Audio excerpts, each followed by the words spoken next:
नमस्कार दोस्तों, मैं Anand Kumar BCC math YouTube channel में आपका स्वागत करता हूं। तो एक नया जो अपडेट आया है मेरे चैनल की तरफ से, वो नववर्ष के शुभकामनाएं के साथ साथ एक कॉन्टेस्ट हो रहा है, एक कॉन्टेस्ट किया जा रहा है। उसमें 50 क्वेश्चन रहेंगे और वो कॉन्टेस्ट आपको ऑनलाइन किए जाएंगे 2 जनवरी 2022 को, दिन रविवार। तो आप लोग इसमें फ्री एडमिशन ले सकते हैं, फ्री रजिस्ट्रेशन करवा सकते हैं और इसमें भाग ले सकते हैं। और इसका जो शर्त है कि इस चैनल के माध्यम से जितने भी जीके जीएस आपको पढ़ाए जा चुके हैं वो और 5 या 6 और आपको वीडियो इस पर अपलोड किया जाएगा, उससे मिलाकर आपको 50 क्वेश्चन इसी सब वीडियो से आएंगे। और जो भी टॉप 5 स्टूडेंट रहेंगे उनको एक अच्छा पुरस्कार दिया जाएगा, जो मैंने पहले भी बता चुका हूँ क्या क्या रहेगा। तो ठीक है, तो आप लोग सबसे पहले ध्यान देंगे। आज का ये 50 क्वेश्चन का एपिसोड रहेगा। और एक बात और मैं आप लोगों को बता देना चाहता हूँ कि यह जो भी ऑनलाइन जो आपको टेस्ट होंगे, ये आपके व्हाट्सएप ग्रुप के तहत होंगे। उसके माध्यम से ऑनलाइन टेस्ट किया जाएगा। और पढ़ाई का जो तरीका जो है, मेरे समझ से, मेरा जो एक एक्सपीरियंस है पढ़ाने का, उससे यह है कि जैसे हम किसी चीज़ को भी जब पढ़ते हैं, लिखते हैं, तो लिखने के बाद क्या होता है कि उसको रख देते हैं। एक दिन वो जोश रहता है, 2 दिन रहता है, लेकिन उसके बाद धीरे धीरे खत्म हो जाता है। तो हम लोग जो करते हैं, क्या सबसे ज़्यादा जो बेनिफिट होता है एक ग्रुप डिस्कशन का होता है। तो हम इसको क्या करें, हम लोग बोलकर जितने ज़्यादा उसको सुनेंगे उतना ही ज़्यादा माइंड में क्या रहता है, सेट हो जाता है। समझें, यह एक साइकोलॉजिकल फैक्ट है। जितनी बार हम किसी चीज़ को सुनेंगे वो हमारे माइंड में क्या होता है, ऑब्जर्व हो जाता है। ठीक है, तो आज से हम लोग शुरुआत करते हैं। मैं बोलकर आप लोगों को एकदम आराम से 50 क्वेश्चन करवाऊंगा। आप लोग सुनकर आराम से उसे 1 या 2 बार में याद कर ले सकते हैं। और यह जो क्वेश्चन रहेगा, आप किसी भी कॉम्पिटिटिव एग्जाम में बैठिएगा तो आपको इससे एक बार जरूर मुलाकात होगी। ठीक है, चलिए तो चलते हैं पहले क्वेश्चन की ओर। पहला जो क्वेश्चन है दोस्तों, राजा जी के नाम से किन्हें जाना जाता है? राजा जी के नाम से किन्हें जाना जाता है? तो इसका जो आंसर जो है, चक्रवर्ती राजगोपालाचारी। आप लोग भली भांति जानते हैं चक्रवर्ती राजगोपालाचारी। ठीक है, चलिए दूसरे क्वेश्चन की ओर चलते हैं, जो सबसे इजी क्वेश्चन है। जालियांवाला बाग की घटना कब हुआ था? जालियांवाला बाग की घटना कब हुआ था? तो यह जो हुआ था 1919 ईस्वी में हुआ था। ठीक है, चलिए अगली क्वेश्चन है, मुगल सम्राट अकबर के बचपन का नाम क्या था? मुगल सम्राट अकबर के बचपन का नाम क्या था? तो उनके बचपन का जो नाम था, जलाल था। ओके, चलिए चौथे नंबर क्वेश्चन की ओर चलते हैं। बौद्ध भिक्षुओं के रहने के स्थान को क्या कहा जाता है? बौद्ध भिक्षुओं के रहने के स्थान को क्या कहा जाता है? तो बौद्ध विहार कहा जाता है। इसका उत्तर क्या होगा? बौद्ध विहार। ठीक है, चलिए और 5वें क्वेश्चन की ओर चलते हैं हम लोग। पुराणों की कुल संख्या कितनी है? पुराणों की कुल संख्या कितनी है? तो पुराणों की संख्या जो है 18 है। ठीक है, क्वेश्चन नंबर 6 की ओर चलते हैं। संसार की सबसे प्राचीन भाषा कौन सी है? दुनिया का, वर्ल्ड का, संसार का सबसे प्राचीन भाषा कौन सा है? तो संस्कृत है। ठीक है, चलिए अगला क्वेश्चन। बुद्ध का किस शासक के सिक्के पर अंकन हुआ है? बुद्ध मतलब बौद्ध धर्म का कौन ऐसा शासक थे जिनका सिक्के पर अंकन किया गया है? तो इसका उत्तर जो है कनिष्क। ठीक है, इसका उत्तर क्या है? कनिष्क है दोस्तों। चलिए आगे चलते हैं हम लोग 8वें क्वेश्चन की ओर। औरंगजेब कौन सा वाद्य यंत्र बजाता था? औरंगजेब कौन सा वाद्य यंत्र बजाता था? तो इसका जो आंसर है वीणा। सरस्वती जी का जानते हैं ना, हाथ में वीणा लिए रहते हैं, वही वीणा। ठीक है, चलिए 9वें क्वेश्चन की ओर चलते हैं हम लोग। सुंदरवन कहाँ पाया जाता है, या मैंग्रोव भी से बोलते हैं हम लोग। सुंदरवन कहाँ पाया जाता है? तो यह जो है पश्चिम बंगाल में है। ठीक है, 10वां क्वेश्चन की ओर चलते हैं। हीराकुंड बांध, हीराकुंड बांध किस नदी पर बनाया गया है? हीराकुंड बांध किस नदी पर बनाया गया है? तो यह जो है महानदी पर बनाया गया है। ठीक है, चलिए अगले चलते हैं क्वेश्चन 11 क्वेश्चन की ओर। प्रायद्वीपीय भारत की सबसे बड़ी नदी कौन सी है? प्रायद्वीपीय भारत की सबसे बड़ी नदी कौन सी है? तो इसका जो उत्तर है गोदावरी। क्या है? गोदावरी। क्वेश्चन नंबर 12, भारत के किस राज्य में मैग्नीज का सर्वाधिक उत्पादन होता है? भारत के किस राज्य में मैग्नीज का सर्वाधिक उत्पादन होता है? तो यह है ओडिशा। ठीक है, चलिए आगे चलते हैं हम लोग 13 क्वेश्चन की ओर। पूर्वी भारत के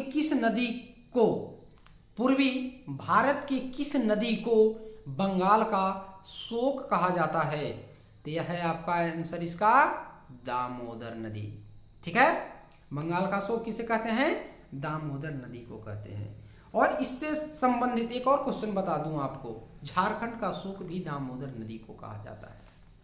ठीक है, चलिए आगे चलते हैं। सरदार सरोवर बांध का निर्माण किस नदी पर किया गया है? सरदार सरोवर बांध का निर्माण किस नदी पर किया गया है? तो इसका उत्तर है नर्मदा नदी। ठीक है, चलिए आगे चलते हैं क्वेश्चन नंबर 15 की ओर। टिहरी बांध को किस नदी से पानी की प्राप्ति होती है? टिहरी जो बांध है उसको कौन ऐसा नदी है जो पानी देता है? तो इसे देती है भागीरथी नदी। कौन सा नदी है? भागीरथी नदी। ठीक है, समझ में आ रहा है ना? चलिए ओके। क्वेश्चन नंबर 16 मतलब 16वें क्वेश्चन को चलते हैं। विश्व का उच्चतम गुरुत्वीय बांध कौन सा है? ध्यान देना है, विश्व का सबसे उच्चतम गुरुत्वीय बांध कौन सा है? तो इसका उत्तर जो है भाखड़ा बांध। कौन सी नदी पे है दोस्तों? सतलज नदी पे। ठीक है ना, चलिए ध्यान दीजिएगा। भारत में सिंचाई की सबसे लंबी नहर का नाम क्या है? क्वेश्चन नंबर 17 है, भारत में सिंचाई की सबसे लंबी नहर का नाम क्या है? तो इंदिरा गांधी नहर है। क्या है? इंदिरा गांधी नहर। चलिए आगे चलते हैं हम लोग 18 क्वेश्चन। जादूगोड़ा की खाने क्यों प्रसिद्ध है? जादूगोड़ा जो है वो किस चीज के खाने के लिए प्रसिद्ध है? खाने नहीं, भोजन नहीं, खान समझते हैं ना? हाँ, जादूगोड़ा की खाने क्यों प्रसिद्ध है? तो यूरेनियम भंडार के लिए जाना जाता है। ठीक है, चलते हैं आगे। अगला जो क्वेश्चन है 19 नंबर। 19 नंबर जो क्वेश्चन है दोस्तों, संसदीय व्यवहार में शून्यकाल कब से शुरू हुआ था? यानी शून्यकाल की शुरुआत जो था वो कब से शुरू हुआ? ठीक है, तो इसकी शुरुआत जो हुआ था 1962 यानी 1962 से इसकी शुरुआत हुई थी शून्यकाल का। ठीक है, चलिए अगला चलते हैं 19 नंबर क्वेश्चन की ओर। भारतीय संविधान सभा का गठन का आधार क्या था?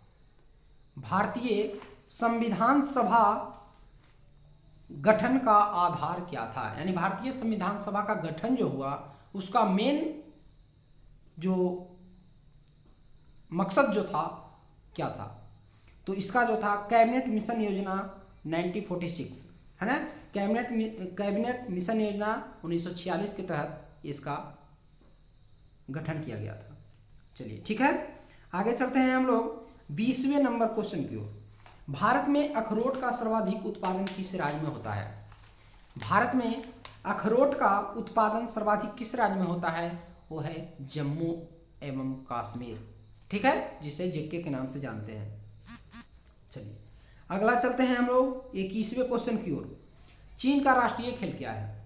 चीन का राष्ट्रीय खेल क्या है? तो चीन का राष्ट्रीय खेल है टेबल टेनिस। ध्यान देंगे आप लोग, चीन का राष्ट्रीय खेल क्या है? टेबल टेनिस है।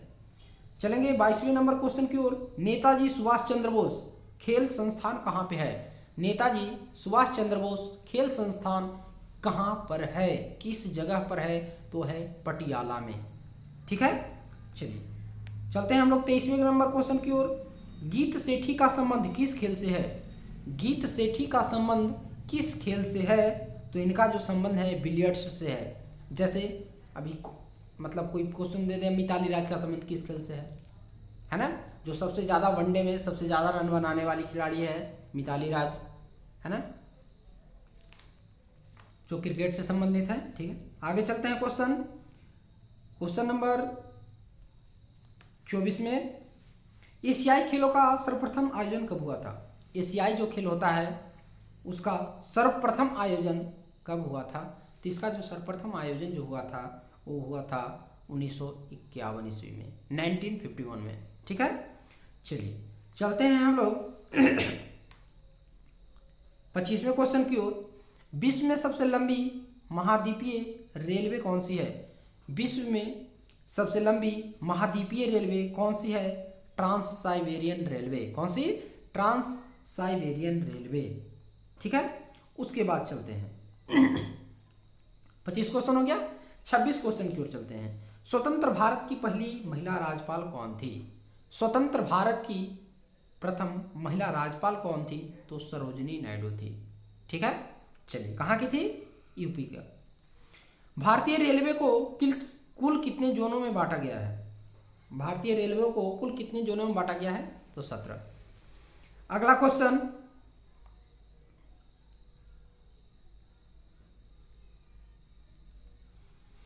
मिड डे मील योजना कब से आरंभ की गई? तो 15 अगस्त 1995 से की गई थी। मिड डे मील योजना की शुरुआत 15 अगस्त 1995 से की गई। क्वेश्चन नंबर कितना था दोस्तों? क्वेश्चन नंबर 28 था, 28 था। ठीक है ना, चलिए 29वें क्वेश्चन की ओर चलते हैं हम लोग। विश्व का सर्वाधिक कॉफी उत्पादन करने वाला देश कौन सा है? विश्व का सर्वाधिक कॉफी उत्पादन करने वाला देश कौन सा है? तो इसका उत्तर जो है ब्राजील है। इसका उत्तर क्या है? ब्राजील है। ठीक है, तो आप लोग इसको 1 से 2 बार अगर सुनेंगे तो आपको 120% में गारंटी देता हूं कि आपको याद हो जाएगा, और आप लोग तो खुद एक्सपीरियंस वाले हैं। ठीक है, चलिए झेलम नदी का प्राचीन नाम क्या था? झेलम नदी का प्राचीन नाम क्या था? कितना है? 31। चलिए, झेलम नदी का प्राचीन नाम क्या था? बितिस्ता। क्या था? बितिस्ता था। ठीक है, चलिए अगला क्वेश्चन है 32।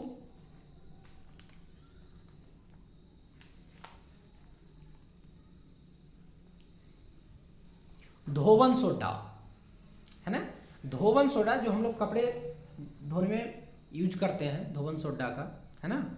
धोवन सोडा का प्रचलित नाम क्या है? तो इसका जो प्रचलित नाम है सोडियम कार्बोनेट।